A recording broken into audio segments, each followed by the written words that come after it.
한국은행에서는 6월에 통화신용정책 보고서를 냈어요. 이게 조금 늦은 감은 있는데 이게 글로벌 경제 상황과 우리 한국의 경제 상황에 대해서 아주 쉽게 설명을 합니다. 그렇기 때문에 우리는 이 보고서 하나만 딱 보면 현재 경제 상황이 어떻게 돌아가고 있는지 확실하게 알 수 있어요.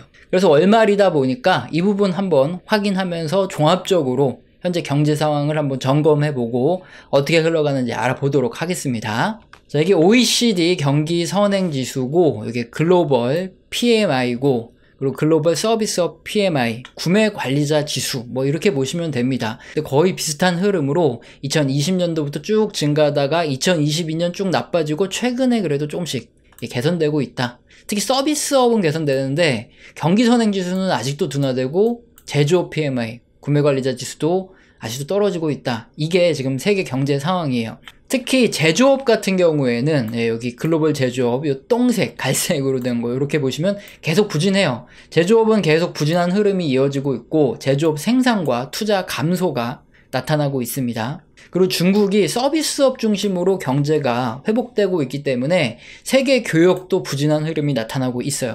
그래서 이 부분을 꼭 기억해둬라 이렇게 강조를 하고 있고, 그리고 주요국의 경제 성장률이거든요. 미국 같은 경우에 보시면은 올해 조금 괜찮아졌습니다. 1분기에. 미국은 완만한 경제 성장을 보이고 있는데 고용이 강하기 때문에 그렇고, 고금리에 투자는 둔화되고 있다. 그리고 유럽 같은 경우에는 에너지 불안이 완화되고 있음에도 불구하고 고물가, 고금리, 수출 부진이 이어지면서 회복세가 미국보다도 미약하죠. 그리고 국제 유가 같은 경우에는 최근에 경기 둔화 이슈를 보이면서 조금 회복되는 듯 하다가 다시 한번 와장창 무너져서 70달러에서 놀고 있다. 그리고 주요국의 10년물 이상 장기 국채 시장 금리는 금리가 불안해요.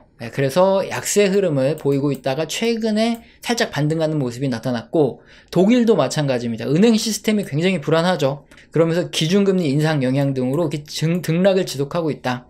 미 달러 환율 같은 경우에는 미 연준이 기준금리 인상을 이제 종료할 것이다. 이런 기대감 때문에 달러가 강세를 보이다가 다시 약세를 이렇게 보이다가 최근 양호한 경제지표로 다시 또 살아나고 있는 이런 흐름이 나타나고 있습니다. 자, 그러면 글로벌 전체 상황은 뭐 이렇게 우리가 다 알고 있는 거죠. 어떻게 보면 이제 한국은행이 설명하는 것보다 우리는 계속 미국을 포함해서 글로벌 경제 상황을 모니터링하기 때문에 잘 알고 있죠. 하지만 국내 상황은 이제 한국은행 보고서에서 잘 설명을 하고 있기 때문에 핵심적인 부분만 한번 알아보면, 민간 소비 같은 경우에는 증가세가 계속 유지되고 있어요. 특히 오락, 문화, 음식, 숙박 중심으로 이런 대면 서비스 소비가 증가를 하고 있습니다. 설비 투자는 어떠냐? 운송 장비 투자는 자동차를 중심으로 이제 확대되고 있습니다. 하지만 여기 보시면은 설비 투자가 아직 전분기 대비해서 이렇게 떨어지고 있는 거 여기 나오는데, 반도체 및 디스플레이가 핵심이거든요. 여기가 감소하고 있기 때문에 그래요. 그래서 증가하는 부분은 항공기 중심의 투자 증가, 그리고 자동차 중심의 투자는 증가하고, 가장 중요한 반도체 및 디스플레이 쪽에 투자는 감소하고 있기 때문에 최근에 다시 감소하고 있다. 그리고 건설 투자 같은 경우에는 이제 1분기는 겨울 지나서 기착공된 공사가 진척되면서 재건축, 공장 건설 중심으로 증가를 했지만 건설 투자 전체적인 흐름은 아직도 둔화로 가고 있다. 약간 완화됐다 이렇게 보고 있어요.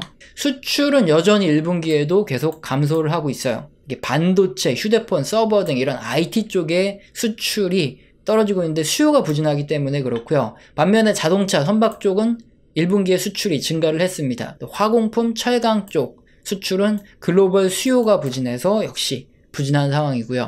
우리나라 이제 경상수지죠. 마이너스 45억 불 적자입니다. 얼마나 달러를 많이 벌어들였는가, 이게 경상수지인데 에너지 수입 가격이 증가를 했죠. 반면에 또 수출은 늘어야 되는데 감소를 했기 때문에 수입하는 양은 많고 수출은 적게 하고, 그래서 돈을 많이 잃은 거예요. 특히 또 서비스 수지 같은 경우도 그런데 운송이 일단 감소했고, 우리나라 사람들이 요새 여행을 많이 가기 때문에 벌어들이는 돈보다 쓰는 돈이 더 많습니다. 그래서 전체적인 경상수지가 1분기에 적자를 기록했다. 45억 불. 특히 우리나라 제조업 생산은 어떠냐? 올해 1분기에는 자동차 및 부품 증가로 제조업 생산은 1.3% 개선이 됐습니다. 그러나 여전히 IT 부분의 제조업 감소세가 지속되기 때문에 2022년 고점 찍고 이렇게 계속 아직도 떨어지고 제대로 회복을 못하고 있는 이런 상태다 이렇게 볼 수 있고, 서비스업에도 약간 변화가 나타나고 있어요. 그동안 우리나라 서비스업에도 크게 확대되던 도소매, 숙박, 음식 등 요게 지금 조정을 받으면서 서비스업 생산이 이렇게 횡보를 하고 있죠. 1분기에 횡보. 우리나라 소비자 물가 상승률은 유가 하락이 가장 커요. 그래서 물가가 크게 하락했는데 식품과 에너지를 제외한 근원 물가 있죠. 이거는 상당히 더디게 하락하고 있습니다. 아무래도 실생활 물가는 잘 안 떨어진다 이거죠. 이게 전체적으로 보면 어떻습니까? 국내 경제 상황도 이 고용 등 미국에게 특수한 상황을 제외하고는 나머지 대부분이 대체적으로 미국과 거의 유사하게 경제 흐름이 전개되고 있어요. 우리나라의 주요 수출국이 미국이고 직간접적으로 한 4분의 1 정도를 우리나라가 미국에 수출하고 있기 때문에 그렇게 먹고 살고 있어요. 대부분의 경제 상황이 약간 비슷하게 돌아가는 겁니다. 그래서 미국 경제를 우리가 중심으로 글로벌 경제를 파악하고 모니터링하고 있는데 미국 경제만 파악하면 우리나라 경제도 어느 정도 파악이 돼요. 대기업의 상황을 보면 거기다가 뭐 부품이라든가 이런 걸 공급하는 하청업체, 막 협력업체죠. 이런 친구들의 상황도 다 알 수 있는 것처럼 우리가 미국을 보면 한국의 상황도 알 수 있는 거죠. 기준금리 결정에 대해서는 이제 사람이 우리나라도 금통 위에서 결정하기 때문에 사실은 이 보고서에서 명확하고 확실한 근거를 제시하지 못해요. 기준금리 결정을 했던 요인과 또 반대 리스크 요인도 있다. 이런 거를 전달해 주는 정도밖에 안 됩니다. 지금은 워낙에 불확실하기 때문에 그렇습니다. 뭐 정치적인 압박도 있고요. 자, 그럼 한국은행의 물가에서 리스크 요인 이런 것들도 같이 꼭 적어 놨어요. 그래서 우리가 지금 상황이 굉장히 어렵다 이런 것들도 얘기해 주고 있는데 이 부분도 한번 알아보겠습니다.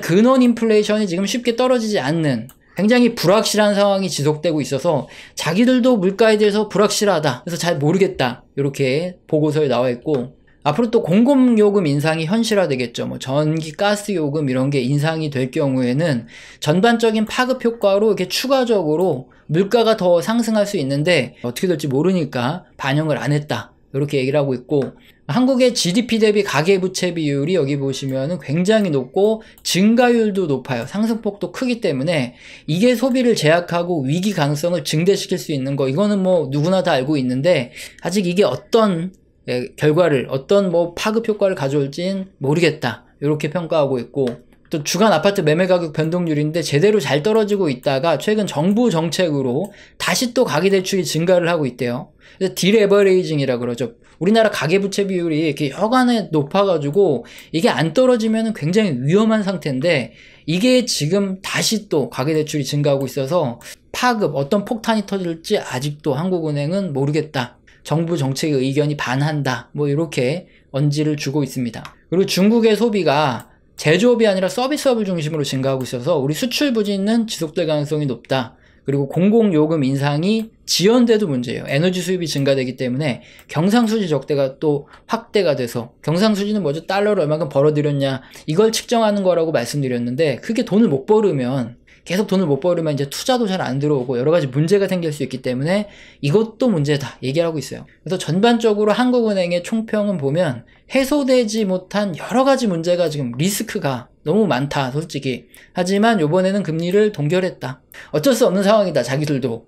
뭐 여러 가지 요인이 있기 때문에 자기들은 일단 주의 깊게 관찰하고 이제 필요하면 인상하겠다. 이게 한국은행의 총평이에요. 이거 보면 조금 왜 이렇게 할까 싶기도 한데 뭐 어쩔 수 없죠. 미국처럼 그렇게 시원시원하게 기준금리를 올리고 그럴 수 없는 상황이다 라고 말하는 것 같아서 조금 안타깝긴 합니다. 어쨌든 한국은행의 통화신용 정책 보고서 이걸 함께 살펴봤고요. 하지만 전체적인 세계 경제 상황과 우리나라 경제가 어떻게 돌아가는지는 알 수 있기 때문에 점검을 해봤고요. 우리 채널에서는 영상 시청하시고 도움되셔서 후원 주신 감사하신 분들이 계시죠. 제가 말로만 때우지 않아요. 소통을 제대로 합니다. 한 달 교육을 해드리는데 매주 진행하고 있습니다. 여기서는 거시경제의 사이클뿐만 아니라 각 산업의 사이클, 거기 속한 함께 움직이는 종목과 기업들에 대한 얘기도 나오죠. 영상 하단의 설명란 읽어보시고 해당되시면 메일 주시길 바랍니다.